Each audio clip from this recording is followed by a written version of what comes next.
નમસ્કાર સૌને મારા સત કેવલ સાહેબ પરમ ગુરુ પાઠશાલા સત કેવલ વિદ્યા મંદિર સંકુલ ગુજરાતી મીડિયમ સ્કૂલ સારસા. હું હિંગુ કાજલ આપ સૌ વિદ્યાર્થી ભાઈ બહેનનું આ ઓનલાઈન શિક્ષણ કાર્ય પદ્ધતિમાં હાર્દિક સ્વાગત કરું છું. मैं काजल हिंगू, कक्षा 6, विषय हिंदी, इकाई 3, समझदार नन्ही. तो विद्यार्थी मित्रों, आज हम एक कहानी सुनेंगे समझदार नन्ही की. इस कहानी में व्यक्ति को किसी भी परिस्थिति में भलाई करने का अपना स्वभाव नहीं छोड़ना चाहिए. इस कहानी में क्या है विद्यार्थी मित्रों? ओके, व्यक्ति को किसी भी परिस्थिति में भलाई करने का अपना स्वभाव नहीं छोड़ना चाहिए. यह बात प्रस्तुत की गई है.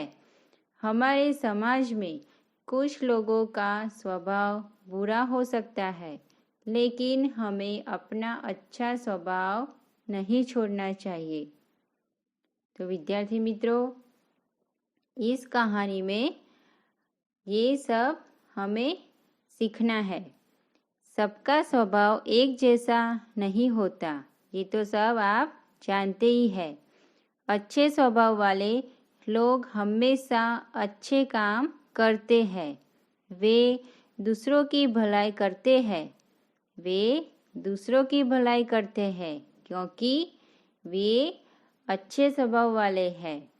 बुरे स्वभाव वाले लोग बुरे काम करते हैं. जो उनका भला करते हैं उनके साथ भी वे बुरा व्यवहार करते हैं. हमें किसी भी स्थिति में किसी का बुरा नहीं करना चाहिए.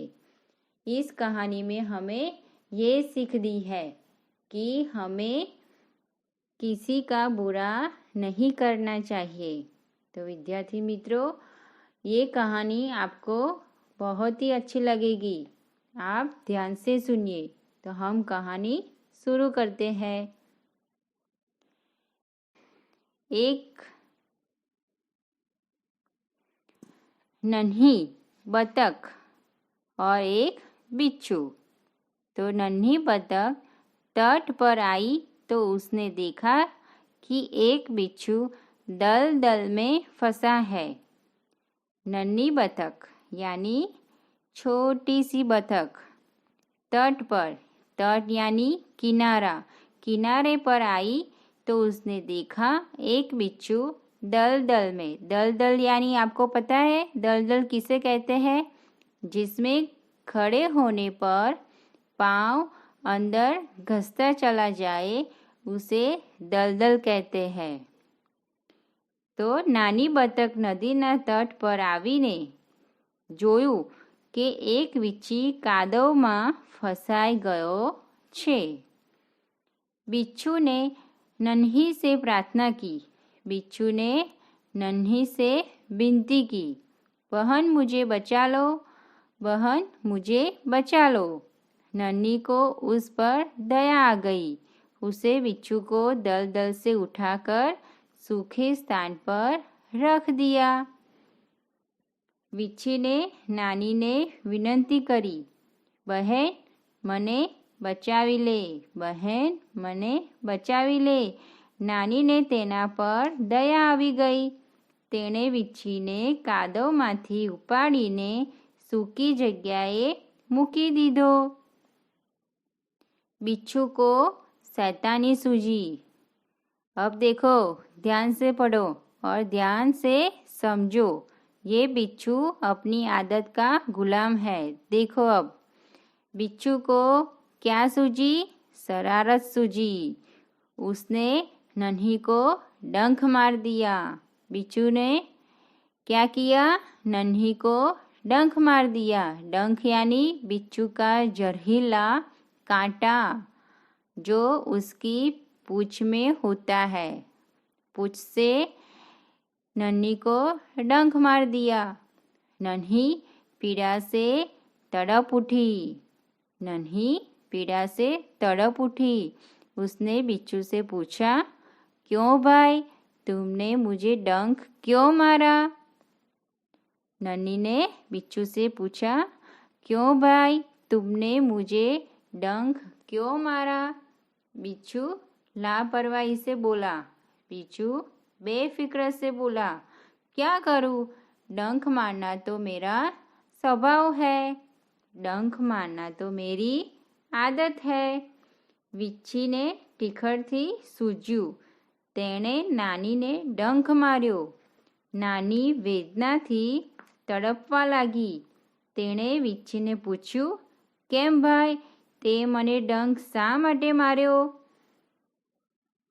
તો વીંછી બેદરકારીથી બોલ્યો, શું કરું, ડંખ મારવો એ મારો સ્વભાવ જ છે। તો નન્હી બોલી, तुम यह गंदी आदत छोड़ दो, नहीं तो कोई मुसीबत में तुम्हारी रक्षा नहीं करेगा। नन्ही बोली, तुम यह गंदी आदत छोड़ दो, नहीं तो मुसीबत के समय तुम्हारी रक्षा कोई नहीं करेगा। नानी बोली, तू आ खराब आदत छोड़ी दे, नहीं तो मुसीबत में यानी मुश्किली में कोई तने मदद नहीं करे। बिच्छू उसकी बात अनसुनी कर आगे बढ़ गया। बिच्छू किसकी बात अनसुनी करके आगे बढ़ गया? नन्ही की। Very good. नन्ही अपनी माँ के पास नदी में चली गई। नन्ही अपनी माँ के पास नदी के पास चली गई।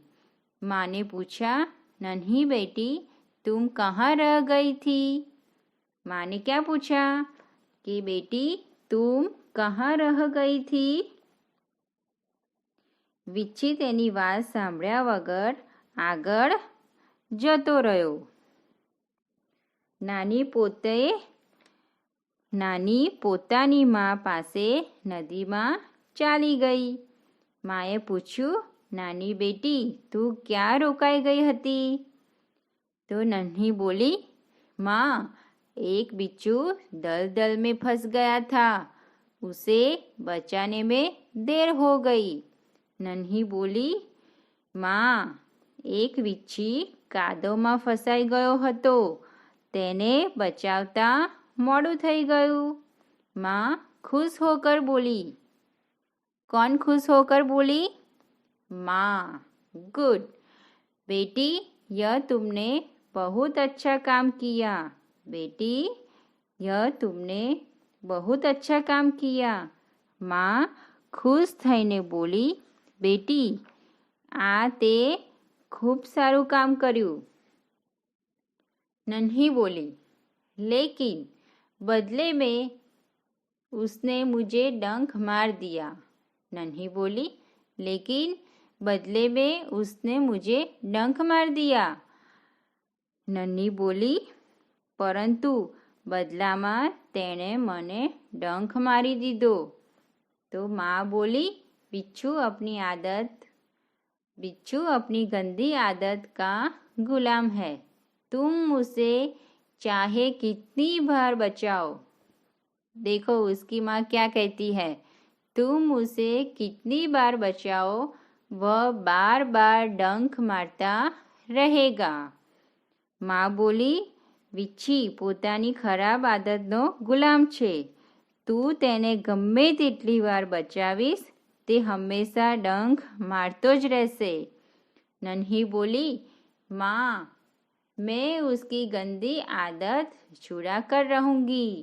नन्ही तो अच्छे स्वभाव वाली थी, दूसरों के भलाई करने वाली थी, इसीलिए नन्ही बोली, माँ, मैं उसकी गंदी आदत छुड़ा कर ही रहूँगी। नानी बोली, माँ, હું તેની ખરાબ આદત છોડાવીને જ જંપીશ। कुछ दिन बाद बिच्छू के प्राण पुनः संकट में पड़ गए। कुछ दिन बाद बिच्छू की जान मुसीबत में पड़ गई। इस बार वह पानी की धारा में जा गिरा और डूबने उतारने लगा। इस बार वह पानी की प्रवाह में जा गिरा और ડૂબને ઉતારને લગા. કેટલાક દિવસ પછી વીંછીના પ્રાણ ફરીથી મુસીબતમાં મુકાઈ ગયા. તે પાણીની ધારામાં પડ્યો અને ડૂબવા લાગ્યો. मौत सामने देखकर बिच्छू को नन्ही की याद आई। मौत सामने देखकर बिच्छू को किसकी याद आई बच्चों? गुड, नन्ही की याद आई। वह नन्ही को पुकारने लगा। नन्ही ने उसकी करुण पुकार सुनी। नन्ही ने उसकी करुण पुकार सुन ली। वह झड़प कर बिच्छू के पास आ गई। वह बड़ी तेजी से बिच्छू के पास आ गई। सहसा के उसके मन में विचार आया। एकाएक ही उसके मन में विचार आया, अब मैं इस गंदे स्वभाव वाले बिच्छू को नहीं बचाऊंगी। अब मैं इस गंदे स्वभाव वाले बिच्छू को नहीं बचाऊंगी। કેટલાક દિવસ પછી વીંછીના પ્રાણ ફરીથી મુસીબતમાં મુકાઈ ગયા.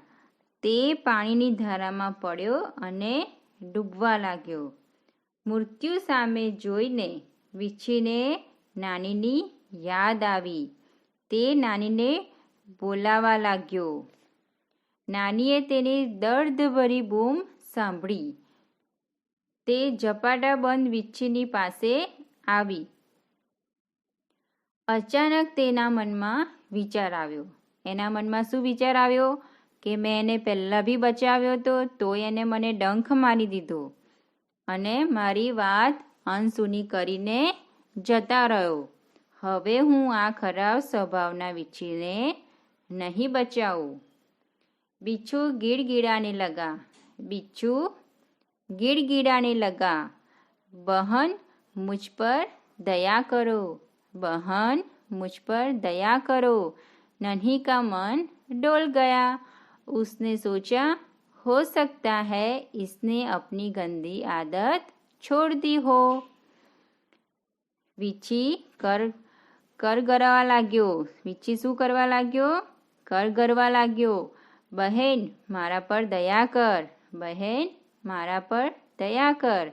નાનીનું મન પીગળી ગયું. નાનીનું મન પીગળી ગયું. તેણે વિચાર્યું, વીંછીએ કદાચ પોતાની ખરાબ આદત છોડી દીધી હશે. વીંછીએ શું વિચાર્યું નાનીને? કે बिच्छुए कदाच पोतानी गंदी आदत। नन्ही ने बिच्छू को दोबारा जीवन दान दिया। बिच्छू अपने स्वभाव के अनुसार उसे डंक मारने के लिए आगे बढ़ा। नानीए बिच्छूने बीजी वार जीवन दान आप्યું. વીંછી પોતાના સ્વભાવ પ્રમાણે તેને ડંખ મારવા આગળ વધ્યો. જોયું વિદ્યાર્થી મિત્રો? એને ફરી જીવનદાન આપ્યું, તોય વીંછી એની ગંદી આદત ભૂલ્યો નહીં અને તેને ફરીથી ડંખ મારવા આગળ વધ્યો. नन्ही उसका इरादा समझ गई। नन्ही उसका विचार समझ गई। वह मुस्कुराकर बोली, बिच्छू भाई ठिठक क्यों गए? डंक मारो। तो नन्ही क्या बोली?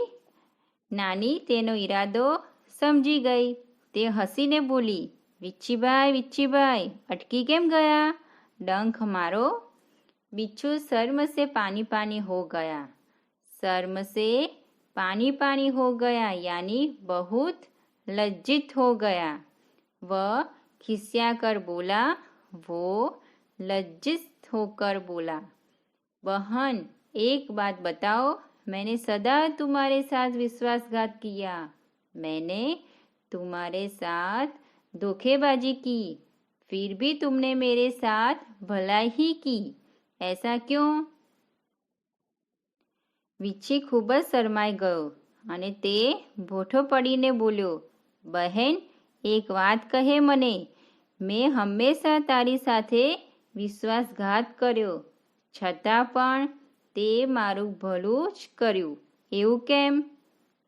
નન્હી બોલી, भलाई करना मेरा स्वभाव है। नन्ही क्या बोली? भलाई करना मेरा स्वभाव है। मैं तुमसे बदला लेने के लिए अपनी अच्छी आदत क्यों छोड़ दूँ? मैं तुमसे बदला लेने के लिए अपनी अच्छी आदत क्यों छोड़ दूँ? मेरा काम बचाना है। मैं मुसीबत में पड़े को बार बार बचाती रहूँगी। तुम्हारा काम डंक मारना है। तू मारते रहो, देखती हूँ कौन जीतता है। देखो ये समझदार नन्ही क्या बोलती है बिच्छू से। नानी बोली, भલું કરવું એ મારો સ્વભાવ છે. નાની શું બોલી? કે મારે બધાનું ભલું કરવું છે, એ જ મારો સ્વભાવ છે. હું બદલો લેવા માટે મારી સારી આદત શા માટે છોડી દઉં? મારું કામ તો બધાને બચાવવાનું છે.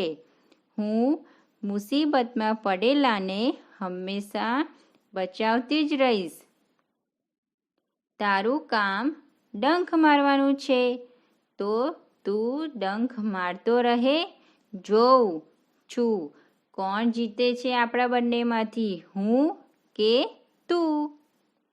बिच्छू पछतावे से भर गया और नन्ही बहन, आज तुम जीत गई। बिच्छू अपने बुरे काम पर दुखी हो गया और बोला, नन्ही बहन, आज तुम जीत गई। मैं वचन देता हूँ कि अब मैं किसी निर्दोष जीव को डंक नहीं मारूंगा। देखो नन्ही यानी समझदार नन्ही बिच्छू को भी भलाई करना सिखा दिया और उसका गंदी आदत भी छुड़ा दी। વીંછીને ખૂબ જ પસ્તાવો થયો. વીંછીને ખૂબ જ પસ્તાવો થયો. તે બોલ્યો, નાની બહેન, આજે તું જીતી ગઈ. હું વચન આપું છું કે હવે હું કોઈ પણ નિર્દોષ પ્રાણીને डंक नहीं मारूं। नन्ही खुश होकर नदी में चल दी। माँ ने आज फिर से पूछा, बेटी कहाँ देर कर दी? नन्ही ने पूरी घटना बता दी।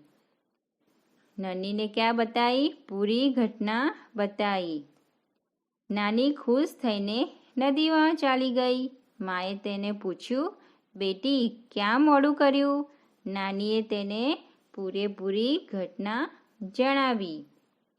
माँ प्यार से बोली, प्यारी समझदार नन्ही, भले लोग अपनी बार बार की भलाई से इसी तरह बुरे लोगों को भला बनाने की राह दिखाते हैं, यानी रास्ता दिखाते हैं। नन्ही प्रसन्न होकर थिरकने लगी। नन्ही प्रसन्न होकर क्या करने लगी? खुशी से नाचने लगी। माँ પ્રેમથી બોલી, પ્રિય સમજુ નાની, ભલા માણસો પોતાની વારંવારની ભલાઈથી એ જ રીતે ખરાબ માણસોને ભલા બનાવવાનો માર્ગ बतावे छे। नानी खुश थईने झूमी उठी। तो विद्यार्थी मित्रों, इस कहानी में आपने क्या सीखा? ओके, तो ये कहानी आपको अच्छी लगी? ओके, तो विद्यार्थी मित्रों, इस कहानी हमें ये सीख मिलती है कि हमें सबको अच्छे बुरे कर्म सिखाना चाहिए। बुरे कर्म वालों को हमें बताना चाहिए कि हमें अच्छा काम करना है, बुरा नहीं। तो विद्यार्थी मित्रों, इस कहानी को आपको पढ़ना है और इस कहानी को आपको नोट डाउन करना है। तो हम अगले वीडियो में इस कहानी के प्रश्न के उत्तर देखेंगे। अस्तु सत केवल साहेब। तो विद्यार्थी मित्रों, हम अगले वीडियो में अगले इकाई पर समझेंगे और देखेंगे। तब तक अस्तु सत केवल साहेब।